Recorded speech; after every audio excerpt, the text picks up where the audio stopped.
1, 2, 3, come on!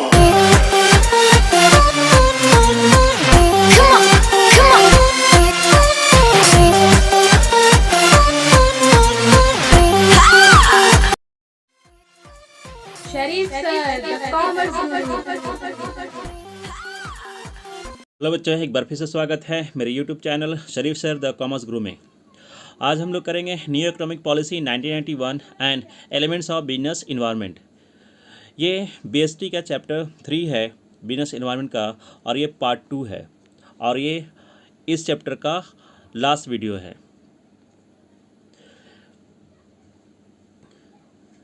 सबसे पहले types of business environment. बच्चों, इसी के तहत में एलिमेंट्स ऑफ बिजनेस इन्वायरमेंट भी कवर किया जाएगा जी। तो टाइप्स ऑफ बिजनेस इन्वायरमेंट में इसको दो भागों में बांटा गया है।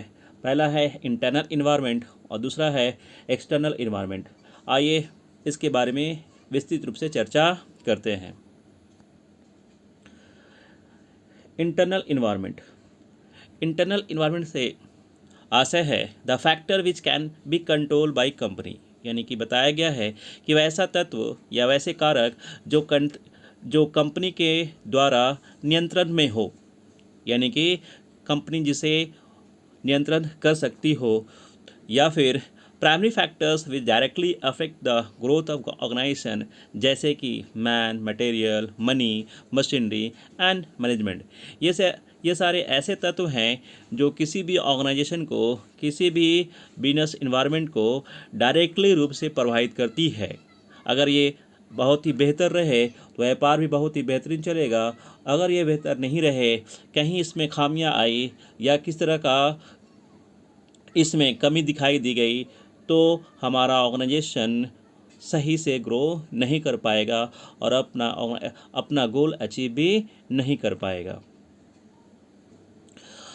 टाइप्स ऑफ इंटरनल इन्वायरमेंट में देख रहे हैं, यहाँ पे दिया गया है। पहला बोलता है वैल्यू सिस्टम, यानी कि आकलन करें कितना वैल्यू है आपके ऑर्गेनाइजेशन का। ये खुद सेल्फ असेसमेंट वाली बात होती है। मिशन और ऑब्जेक्टिव्स, ऑर्गेनाइजेशन का क्या मिशन है, कितना आगे वो अपने व्यापार को ले जाना चाहती है, उसका ऑब्जेक्टिव्स क्या है। मेनली यहाँ पे किसी भी ऑर्गेनाइजेशन का मेन जो ऑब्जेक्टिव होता है वो अधिक से अधिक लाभ कमाना होता है और इसके माध्यम से अपने गोल को अचीव करना होता है। आगे इसमें बताया गया है मैनेजमेंट स्ट्रक्चर एंड नेचर, कितना सॉलिड आपका मैनेजमेंट है, जिसके बारे में ऑलरेडी हम लोग चर्चा कर चुके हैं पिछले अध्याय में। Internal power relationship, human resource management, यानी कि यहाँ पे कह सकते हैं मैन पावर जिसको कह सकते हैं, जितना अच्छा रहेगा आपके प्रति, जितना उन लोगों का फेथ रहेगा, ऑर्गेनाइजेशन उतना ही बेहतर चलेगा। Company image and brand equity, यानी कि आप कितना अच्छा कस्टमर के बीच में अपनी इमेज बनाते हैं और कितनी अच्छी लॉयल्टी उनको दे पाते हैं, ये आपके बिजनेस के लिए बड़ा ही फ़ायदेमंद होता है और जिसकी वजह से आपका व्यापार बहुत ही तेज़ी से आगे ग्रो होता है और आप सक्सेस की तरफ और अपने गोल की तरफ अचीव करने के लिए अग्रसर होते हैं। नेक्स्ट है यहाँ पे एक्सटर्नल इन्वायरमेंट। एक्सटर्नल इन्वायरमेंट के तहत में बताया गया है those factor which are beyond the control of business enterprise are included in external environment. जैसा भी देखा हमने इंटरनल में कि वो हमारे नियंत्रण में होता है, लेकिन एक्सटर्नल हमारे नियंत्रण में नहीं होता है और जिसकी वजह से हमारा ऑर्गेनाइजेशन, हमारा बिजनेस इन्वायरमेंट जो है वो प्रभावित होता है। एक्सटर्नल इन्वायरमेंट को दो भागों में बांटा गया है, एक है माइक्रो और एक है मैक्रो। माइक्रो के तहत में बताया गया है the environment which is close to business and affect its capacity to work is known as a micro environment. और दूसरा बताया गया है macro environment, it includes factor that create opportunity and threats to business units, यानी कि आपको अवसर भी देता है और आपको चेतावनी भी देता है आपके व्यापार के प्रति कि आप आगे भविष्य में कैसा कर पाएंगे। आइए इसको भी हम लोग विस्तृत रूप से चर्चा करते हैं। सबसे पहला है माइक्रो इन्वायरमेंट। माइक्रो इन्वायरमेंट के तहत में आया हमारे पास में जो है सप्लायर है किसी भी ऑर्गेनाइजेशन को चलाने के लिए सप्लायर का होना बहुत ज़रूरी होता है। अगर ये सप्लायर आपके प्रति सही नहीं रहा, सही टाइम पे गुड्स को सप्लाई नहीं किया, तो अपना व्यापार आप सही से चला नहीं पाएंगे। कस्टमर कई कैटेगरीज बांटे गए हैं, देख रहे हैं यहाँ पे। होलसेलर है, रिटेलर है, इंडस्ट्रीज़ है, गवर्नमेंट एंड अदर इंस्टीट्यूशन है, फॉरेनर्स है, ये सभी है। हम सभी की बात करते हैं एक साथ में, जिसका नाम कस्टमर है। कस्टमर अगर आपके प्रति लॉयल है तो आप यकीन मानिए आपका व्यापार चल पड़ेगा। लेकिन अगर कस्टमर की लॉयल्टी आपके प्रति नहीं है तो आप कितनों भी कोशिश कर जाइए, आपका व्यापार जो है सही से नहीं चल पाएगा जी। नेक्स्ट है मार्केट इंटरमीडिएट, जिसमें मिडिल मैन है, मार्केट एजेंसीज है, फाइनेंशियल इंटरमीडिएट्स है, फिजिकल इंटरमीडिएट, ये सभी जो है आपको बाज़ार और कस्टमर के बीच का काम करता है, जोड़ने का काम करता है, जिससे आप व्यापार को अच्छे तरीके से चला पाते हैं, ग्रो कर पाते हैं। कंपटीटर्स, व्यापार बिजनेस एनवायरनमेंट में जो आपके कंपटीटर्स का भी होना ज़रूरी होता है, क्योंकि इससे आप अपने आप को मेज़र कर पाते हैं कि इस समय आपका व्यापार किस स्थिति में है, क्या आप अपने कंपटीटर से बेहतर है या नहीं है। आकलन करने से आप अपने गलतियों या खामियों को ऊपर में काम करते हैं और आगे अग्रसर हो जाते हैं अपने गोल की तरफ। नेक्स्ट है पब्लिक। हाँ, आपने गाना सुना होगा, पब्लिक तो सब जानती है। हाँ बच्चों, अगर आपने थोड़ी सी भी उनको धोखा देने की कोशिश करी तो यकीन मानिए कल वो किसी और के पास चले जाएंगे। यानी कि कहा गया है ग्राहक जो होता है वो भगवान के समान होता है। तो यहाँ कस्टमर जो है वो पब्लिक ही है, पब्लिक ही कस्टमर है, इस बात समझिएगा। हालांकि यहाँ पे अलग अलग पॉइंट दिया गया है, तो पब्लिक ही कस्टमर है। अगर आपने उनके प्रति लॉयल्टी बना के नहीं रखी तो आने वाले दिनों में आपको आपके बिजनेस में काफ़ी नुकसान होने के चांसेस होते हैं। तो ये सारे फैक्टर्स जो हैं ये हमारे बिजनेस एनवायरनमेंट में काफ़ी मायने रखते हैं। नेक्स्ट है मैक्रो एनवायरनमेंट के तहत में एक यहाँ दो भागों में बांटा गया है, जो आगे स्लाइड्स में देखेंगे हम लोग। एक है इकोनॉमिक्स जो सामने दिख रहा है, दूसरा है नॉन इकोनॉमिक्स है। इकोनॉमिक्स में ज़्यादा नहीं है, कहता है it is a very complex and dynamic in nature that keeps on changing with the change in policies और political situation. It has been 3 elements. कह रहा है कि ऐसी व्यवस्था होती है जो देश के राजनीतिक स्थिति के आधार पर बदलते रहती है। यानी कि देखते हैं अभी हमारे पास में जो गवर्नमेंट है वो बीजेपी की गवर्नमेंट है, उसके बाद कभी हमारे यहाँ आ जाती है वो कांग्रेस की आ जाती है। तो इसके हिसाब से बिजनेस सिनेरियो या फिर क्या है हमारा जो व्यापार का स्थिति है वो बदलते रहता है। तो ये बड़ा मायने रखता है। इसके 3 एलिमेंट्स इस प्रकार हैं। पहला है economic condition of public, economic policy of country, economic systems और अदर्स फैक्टर्स जैसे कि infrastructure facilities, banking, insurance, money market, capital market, ये सभी इसके तहत में आते हैं। नेक्स्ट है नॉन इकोनॉमिक एनवायरनमेंट, जिसके तहत में कई है, जिसमें पहला आप हमारे पास में है देख रहे हैं political environment. It affect the different business units extensively कंप्रेंस आर। इसके तहत में जो आते हैं वो देखिए क्या है। पहला है पॉलिटिकल बिलीफ ऑफ गवर्नमेंट। अगर किसी भी देश की जो गवर्नमेंट है वो लगातार किसी एक पार्टी की ही हो तो यकीन मानिए व्यापार में भी स्थिति अच्छी होती है, क्योंकि उन्हें इस बात को लेकर के ये चिंता नहीं होती है कि अगली सरकार आएगी तो क्या पॉलिसी लेकर के आएगी, जिसकी वजह से जो हमारा बिजनेस एनवायरनमेंट होता है वो काफ़ी सुदृढ़ होता है। नेक्स्ट है political strength of the country. जितना अच्छा मेजोरिटी में रहेगा उतनी अच्छी हमारी बिजनेस एनवायरनमेंट में रहेंगे। Relation with the other countries, हमारी व्यापारिक संबंध जो है अदर कंट्री के साथ में जो रहेगा तो जितना अच्छा रहेगा उतना ही अच्छा हमारा व्यापार भी अच्छा रहेगा। Next relation with the other countries हो गया। डिफेंस एंड मिलिट्री पॉलिसीज़, जितने स्ट्रॉन्ग हमारे डिफेंस और मिलिट्री पॉलिसीज रहेंगे हमारे बिजनेस एनवायरनमेंट भी उतने ही अच्छे रहेंगे। Centre state relationship in the country, देखते हैं हमारे यहाँ अलग अलग स्टेट है और अलग अलग उसके चीफ मिनिस्टर हैं, तो जिस तरह से हमारा सेंट्रल गवर्नमेंट और चीफ मिनिस्टर के बीच में संबंध रहेगा, हमारा बिजनेस इन्वायरमेंट भी स्टेट के प्रति और केंद्र के प्रति यानी राष्ट्र के प्रति भी उतना ही बेहतर रहेगा। Thinking opposition parties toward business unit, यहाँ सिर्फ हम ये बात नहीं कहेंगे रूलिंग गवर्नमेंट जो है उनकी जिम्मेदारी होती है बिजनेस इन्वायरमेंट को अच्छे बिजनेस इन्वायरमेंट क्रिएट करने की। हम ये भी बात कहेंगे कि जो हमारे अपोजिशन पार्टी के जो अपोजिशन होते हैं उनकी भी जिम्मेदारी होती है कि वो अच्छे से अपनी भूमिका निभाए, जिसकी वजह से हमारा बिजनेस एनवायरनमेंट जो है वो सुदृढ़ हो सके और व्यापार अच्छे माहौल में आगे बढ़ सके।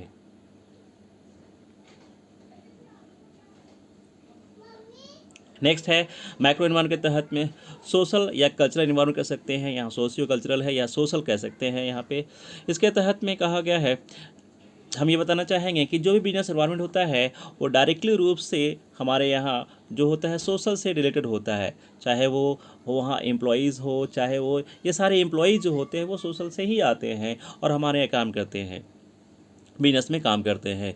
कह रहा है यहाँ पे influence exercise is social and cultural factors not within the control of business is known as a social environment. ये हमारे तहत में कंट्रोल में नहीं होता है, इसलिए क्या है ये आपके वो हमारे समाज में होता है और उनको अगर हम सही से सेटिस्फाई नहीं कर पाए तो वो हमारे लिए आगे जाके नुकसानदायक हो सकता है। दिस फैक्टर्स इंक्लूड, जैसे कि हमने बताया आपको कि attitude of people to work, family systems, caste system, religion system, education, marriage, ये सारे हमारे सोशल कल्चरल इन्वायरमेंट के तहत में आते हैं। नेक्स्ट है हमारे पास में वो है टेक्नोलॉजिकल इन्वायरमेंट। कह रहा है इसमें a systematic application of scientific knowledge to practical task is known as a technology. Every day there has been a vast change in products, services, lifestyle and living condition. These changes must be analyzed by every business unit and should be adapt these changes. समय बदलते रहते हैं, नई परिस्थितियाँ आती रहती है, तो जो भी बिजनेस ऑर्गेनाइजेशन है वो नई परिस्थितियों को समझना चाहिए उसको और उसके अनुसार ही अपने बिजनेस को एक नया रूप देना चाहिए।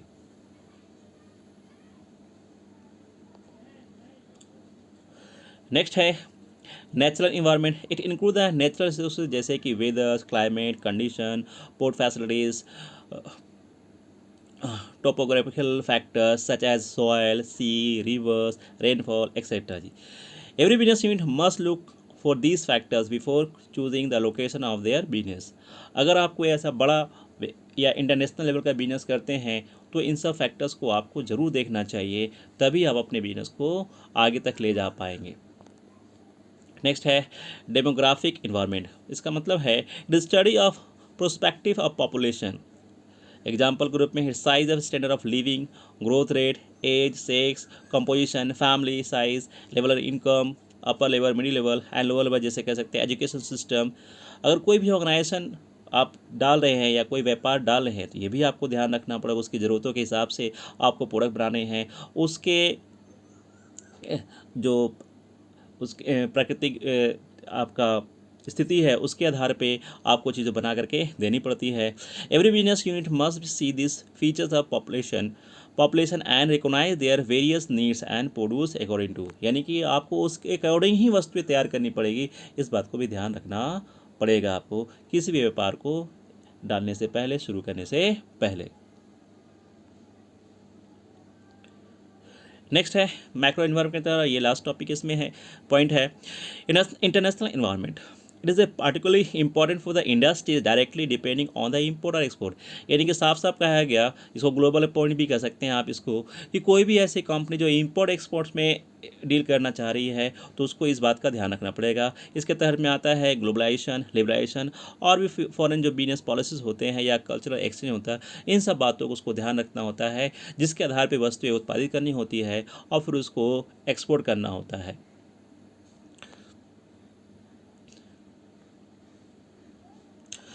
इसको एक चार्ट के तहत मैंने यहाँ पे डाला हुआ है, आप लोग भी इस तरह से एक चार्ट बना लेंगे ताकि आपको याद करने में आसानी हो जाए। नेक्स्ट टॉपिक है न्यू इकोनॉमिक पॉलिसी।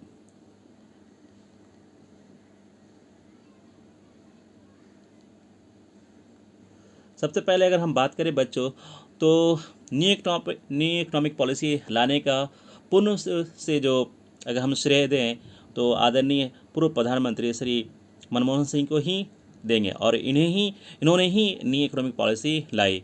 जब आदरणीय स्वर्गीय श्री पीवी नरसिम्हा राव जी प्रधानमंत्री थे तब हमारे मनमोहन सिंह जी उस समय फाइनेंस मिनिस्टर थे। इनके ही समक्ष में इन्होंने ही अपने ही तहत में न्यू इकोनॉमिक पॉलिसी लाई। जिस समय देश बहुत ही खराब स्थिति से गुजर रहा था, हालत जो औद्योगिक या इंडस्ट्री के जो हालत थे बहुत ही ख़राब अवस्था में थी, तभी इन्होंने ये पॉलिसी लाई। ये पॉलिसी जुलाई 1991 में इन्होंने लाई थी। आइए चर्चा करते हैं इसके बारे में। It refers to ongoing economic liberalization or relaxation started in 1991 of the country's economic policy. It was the introduction with the goal of making our economy more market-oriented and expanding the role of the private and foreign investment. यानी कि जो traditional हमारी परंपरा थी अर्थव्यवस्था की, उसको परिवर्तन करके और जो जितनी भी जटिलताएं थी उस समय उसको परिवर्तन करके एक नई इकोनॉमिक पॉलिसी जो कि नाम दिया गया न्यू इकोनॉमिक पॉलिसी 1991 को प्रस्तावित किया गया और इसे लागू भी किया गया, जिसके तहत में कई ऐसी बाधाएं थी कंपनी को व्यापार करने में, उन सब बाधाओं को दूर किया गया या कमी कर दी गई और फॉरेन इन्वेस्टमेंट को भी बढ़ावा दिया गया। कह रहा है स्पेसिफिक चेंजेस जैसे कि include the reduction in import tariffs, delegation of market, reduction of taxes and greater foreign investment, इन सब पे काम किया गया। The liberalisation has been created by its opponents for the high economic growth record of the country of the 90s and 2000s में। On the other hand its components blame it for the On the other hand, its opponents have blamed it for increased poverty, inequity and economic degradation. हालांकि क्या है, विपक्षी लोग इसके बारे में कई बातें कहते रहे हैं कि सही नहीं है, लेकिन वाकई में उस समय ये संजीवनी का काम किया और सबसे अधिक जो ग्रोथ रिकॉर्ड रहा है वो 90 से लेकर के 2000 के बीच में रहा हमारी अर्थव्यवस्था का। न्यू इकोनॉमिक पॉलिसी को फीचर्स कह लें ये या इनको ब्रांचेस कह लें, पार्ट्स में करके बताया गया है। इसके 3 फीचर्स कह ले सकते हैं या एलिमेंट्स कह सकते हैं इसको हम लोग। पहला है लिबरलाइजेशन, दूसरा है प्राइवेटाइजेशन और तीसरा है ग्लोबलाइजेशन। आइए एक एक करके इसके बारे में विस्तृत रूप से चर्चा करते हैं। सबसे पहला लिबरलाइजेशन। लिबरलाइजेशन को हिंदी में हम लोग उदारीकरण भी कहते हैं। इसके तहत में बताया गया है the first aspect the new economic policy was the liberalisation of an economy means removing or relaxing government controls and restriction on economic activities. जितनी भी आर्थिक क्रियाएं थी उसके ऊपर में इसके तहत लिबरलाइजेशन के तहत में जो सरकार का जो कंट्रोल था उसको हटा लिया गया और या फिर कह सकते हैं कम कर लिया गया, और जिसकी वजह से व्यापारियों को व्यापार करने में काफ़ी सुविधाएं आसानी होने लगी, आसान तरीके से व्यापार वो करने लगे। रिलीफ फॉर फॉरेन इन्वेस्टर, आसानी से जो फॉरेन इन्वेस्टर थे वो पैसा लगाने लगे हमारे यहाँ और बिजनेस का ग्रोथ साइज जो है वो बढ़ता जाने लगा। रेवोल्यूशन ऑफ इंडियन करेंसी, हमारी इंडियन करेंसी मजबूत होने लगी। न्यू इंडस्ट्रियल पॉलिसी आई, न्यू ट्रेड पॉलिसी आई, इंपोर्ट टेक्नोलॉजी जो था वो बढ़ गया हमारे यहाँ। इनक्रीज फॉरेन टाई अप्स, हमारे यानी कि विदेशी रूप से हमारा टाई अप संबंध बढ़ने लगा। प्राइवेटाइजेशन इन पब्लिक सेक्टर, और जो हमारे सार्वजनिक क्षेत्र थे यानी पब्लिक सेक्टर थे वहाँ भी धीरे धीरे प्राइवेटाइजेशन का जो साइज था वो बढ़ता जाने लगा।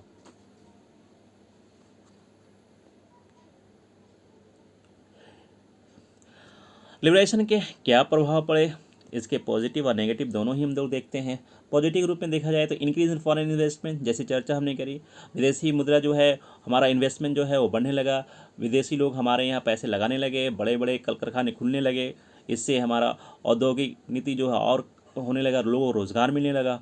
इंक्रीज इन प्रोडक्शन, उत्पादन और तेज़ी से बढ़ने लगा, जिससे वस्तुएं और सस्ती होने लगी।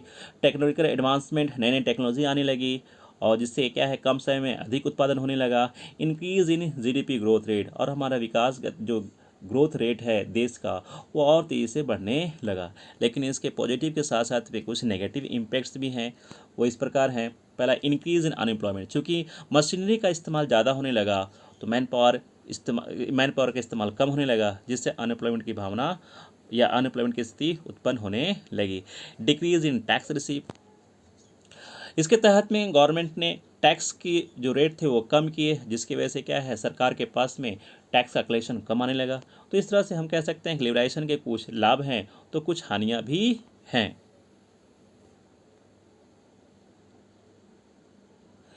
नेक्स्ट है प्राइवेटाइजेशन या पूंजीकरण भी कह सकते हैं हम इसको। कहता है according to World Bank, privatisation is the transfer of state on enterprise to the private sector by sale of going concern or by sale of asset flowing their liquidation. या कह सकते हैं हम लोग कि जितने भी पब्लिक सेक्टर हैं उसको धीरे धीरे प्राइवेट सेक्टर की तरफ बढ़ा देना, या सरकार जो है उसको प्राइवेट सेक्टर के अधीन दे देना। जैसे कि अभी फ़िलहाल में हम कह सकते हैं रेलवे है या ओएनजीसी है, या इस तरह से और भी कई कंपनियां हैं, बड़ी बड़ी जो सार्वजनिक कंपनियां हैं, सरकार उसको धीरे धीरे प्राइवेट की तरफ दे रही है ताकि उसकी उत्पादन क्षमता बढ़ जाए। या फिर कह सकते हैं एयर इंडिया को भी देने की बात चल रही है। इससे होगा क्या कि उसका कंट्रोल मैनेजमेंट सिस्टम अधिक होगा, अब बेहतर हो जाएगा और वह अच्छे तरीके से काम करने लगेगा। फॉर्म्स ऑफ प्राइवेटाइजेशन में देखिए दे रखा है denationalisation, joint venture, leasing, franchisee. ये तरीका है जिसके तहत में सरकार जो है अपने पब्लिक यूनिट को प्राइवेट सेक्टर को देती है निजीकरण करके, इससे अधिक से अधिक लाभ कमाती है। फ़ायदा ये होता है कि टैक्स जनरेशन जो होता है ज़्यादा होता है, क्योंकि प्राइवेटाइजेशन होने से लाभ जो है वो अधिक हो जाता है। इसके भी देखते हैं, इसके कुछ पॉजिटिव और कुछ नेगेटिव इफ़ेक्ट्स हैं।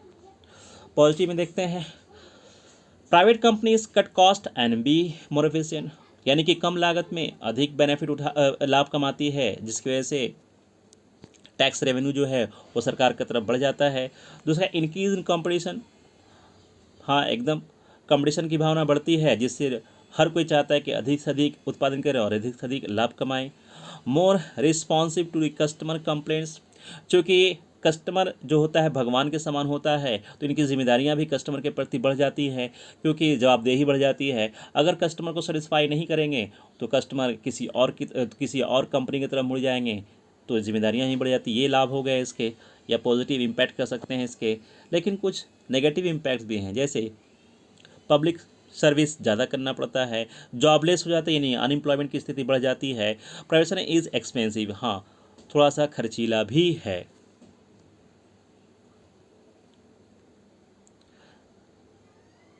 नेक्स्ट है ग्लोबलाइजेशन। ग्लोबलाइजेशन का मतलब है रिडक्शन और removal of government restriction on the movement of goods and service, capital, technology and talent across national boundaries, यानी कि जो भी जैसे कि सर्विसेज है या टेक्नोलॉजी या कोई भी टैलेंट्स है उसको विश्व स्तरीय पे ले जाना और उसमें सरकार का कोई हस्तक्षेप ना होना, इसी को ग्लोबलाइजेशन कहा गया है। It is the increasing interdependence, integration and interaction among the people and cooperation in various location around the world, यानी कि विश्व स्तर पर हम अपनी सहायता उनको दें, वो हमारी सहायता दें और मिलजुल करके व्यापार करें और अधिक से अधिक लाभ कमाएं। ये होता है विश्वव्यापीकरण, यानी कि globalisation.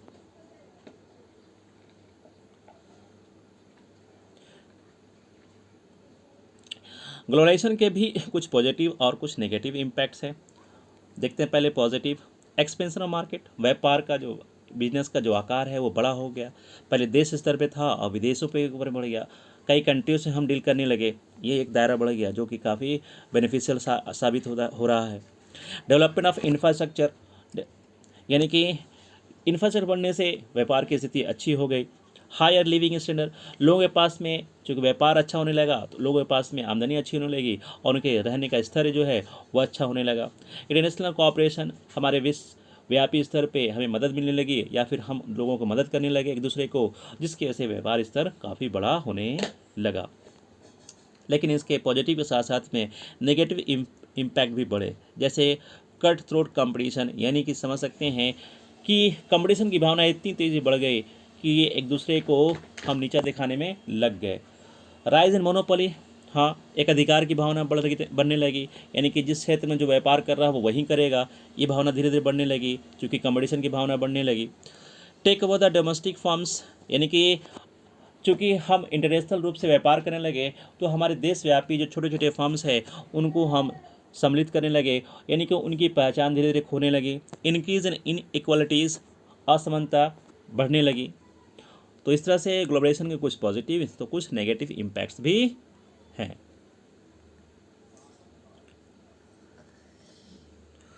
Impact of new economic policies on Indian economics, देखते हैं इसकी हमारी अर्थव्यवस्था पे क्या पड़ी। पहला, इंक्रीज इन